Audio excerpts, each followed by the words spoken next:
Hello. Let us today know about the structure or histology of eyelid.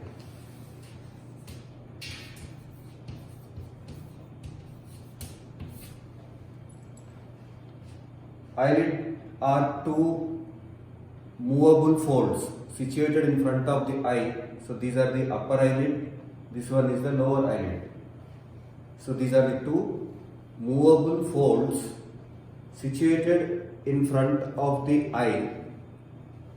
The upper eyelid is larger, the lower eyelid is smaller, and each eyelid contains an outer surface, that is this one, which is lined by the skin, and the inner surface, that is towards the sclera, which is lined by the conjunctiva.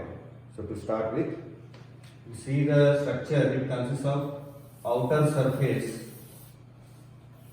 which is lined by the, so this, let us put it as this as the outer surface which is lined by the skin, and inner surface which is lined by the mucous membrane, that is nothing but the palpebral conjunctiva.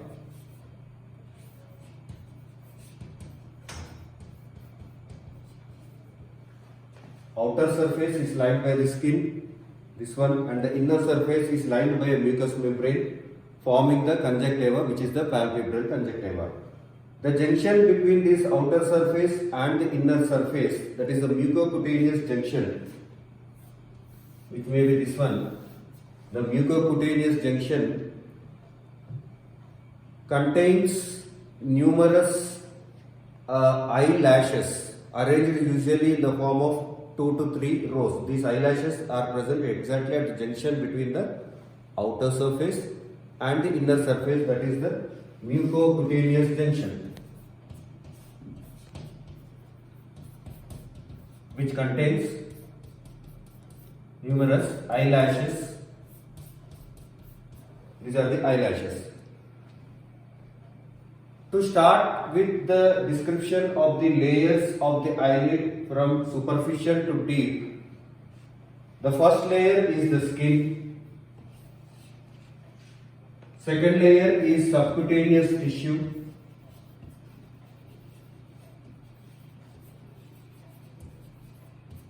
third layer is a muscle plate of orbicularis oculi muscle,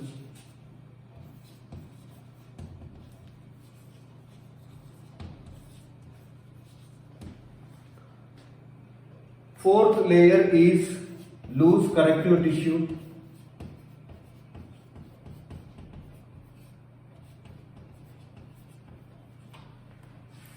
fifth layer is tarsal plate and glands,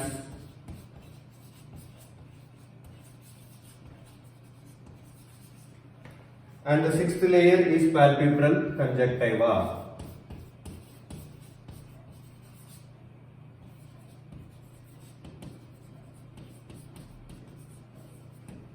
I repeat, the layers from superficial to deep, layers from the superficial to the deep are 6.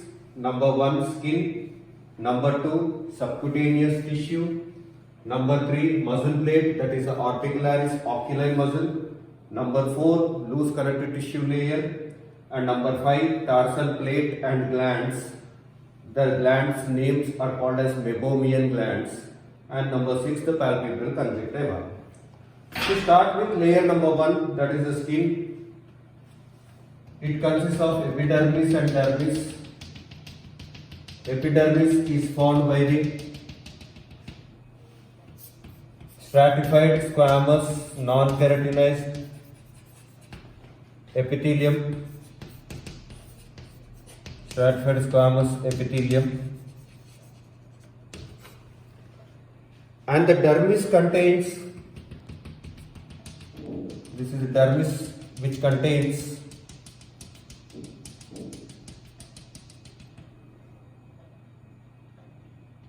hair follicles and sebaceous glands. Hair follicles closely associated with sebaceous glands. These are the sebaceous glands of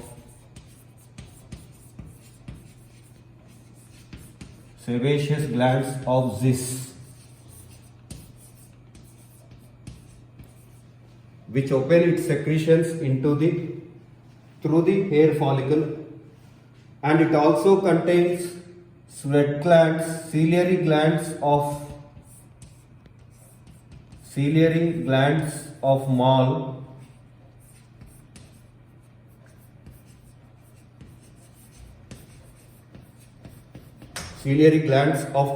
a modified sweat glands.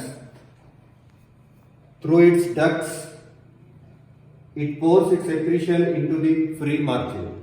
So this is about the layer 1 skin. Again I repeat, skin is made up of epidermis and dermis being lined by stratified squamous epithelium, and in the dermis you find numerous sebaceous glands of Zis and ciliary glands of male, a modified sweat glands. Next layer is this one, that is the subcutaneous tissue layer. So underneath the skin you find a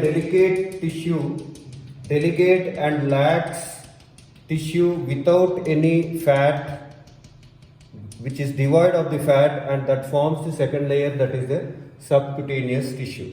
It is very delicate and very lax and very thin. Third layer is thus formed by the muscle plate of orbicularis oculi muscle, a skeletal muscle fibers present underneath the second layer, that is the subcutaneous tissue, and it forms the third layer, that is the muscle plate of orbicularis oculi muscle. These are the skeletal muscle fibers. Fourth layer is loose connective tissue layer. So underneath the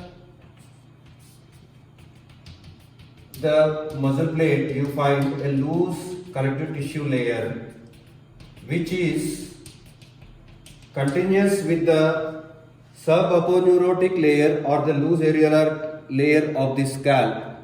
So any accumulation of fluid or blood within that layer tends to gravitate till this region of the eyelid, to this layer of the eyelid, producing black eye or black hematoma. I repeat, any accumulation of the blood within the fourth layer of the scalp, since that layer is continuous with this layer of the eyelid, that accumulation of blood tend to gravitate onto the upper eyelid to this region and may produce black eye or black hematoma.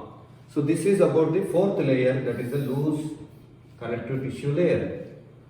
Fifth layer is formed by the tarsal plate and tarsal glands. So tarsal plate is a crescent shaped plate of dense fibrous tissue which provides support to the eyelid,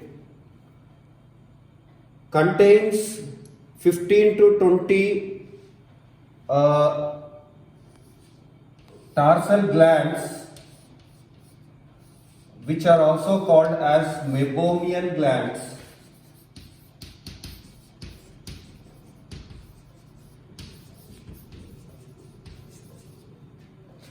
These are all the tarsal glands around the tarsal plate. Tarsal plate provides support to the eyelid, and these tarsal glands are arranged in rows. Underneath this dense or loose connective tissue layer, these tarsal glands are arranged vertically at right angles to the lid margin, and these glands are modified glands which produce an oily substances which prevents evaporation of the tears and prevents the excessive overflow of the tears. So this is all about the meibomian glands, that is the tarsal glands and tarsal plate. And finally we have the last one, that is the this epithelium after this plate, this one, the sixth layer, which is the palpebral conjunctiva, which is the palpebral conjunctiva. The inner surface of the eyelid is lined by the mucous membrane, and that is the palpebral conjunctiva, which is lined by the stratified columnar epithelium, which is lined by stratified columnar epithelium.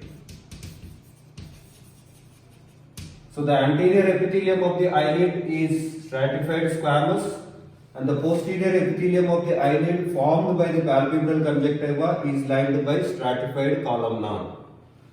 So this posterior epithelium or the conjunctiva is continuous above with the sclera and below with the sclera at the superior and inferior fornices as ocular conjunctiva. Palpebral conjunctiva becomes ocular conjunctiva, and this ocular conjunctiva is a closed sac when the eyes are closed. And this ocular conjunctiva is lined by stratified squamous epithelium, whereas this palpebral conjunctiva is lined by the stratified, this one should be the stratified columnar epithelium. This one is stratified columnar epithelium. Okay, so little bit column shaped here.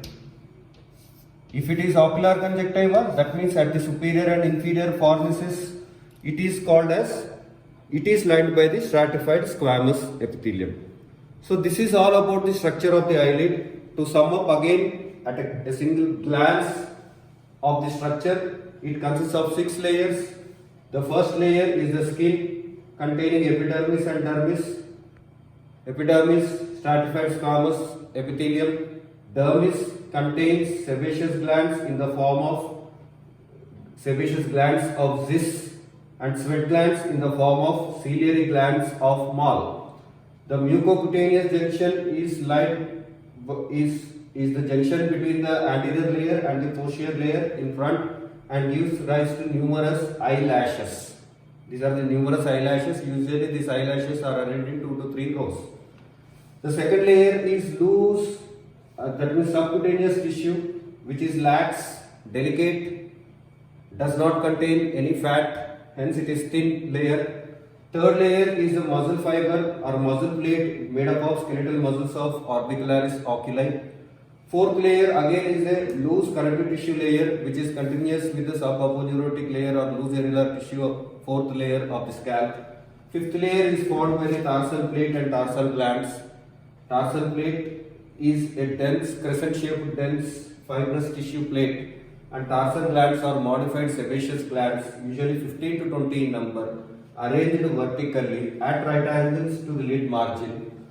Secrete oily substance which prevents the evaporation of the tears and prevents the overflow of the tears also. And the last one is the palpebral conjunctiva lined by stratified columnar epithelium. This palpebral conjunctiva at the fornices, superior and inferior fornices, is continuous as ocular conjunctiva, and that is lined by the stratified squamous epithelium. So this is all about the structure of the eyelid. Thank you.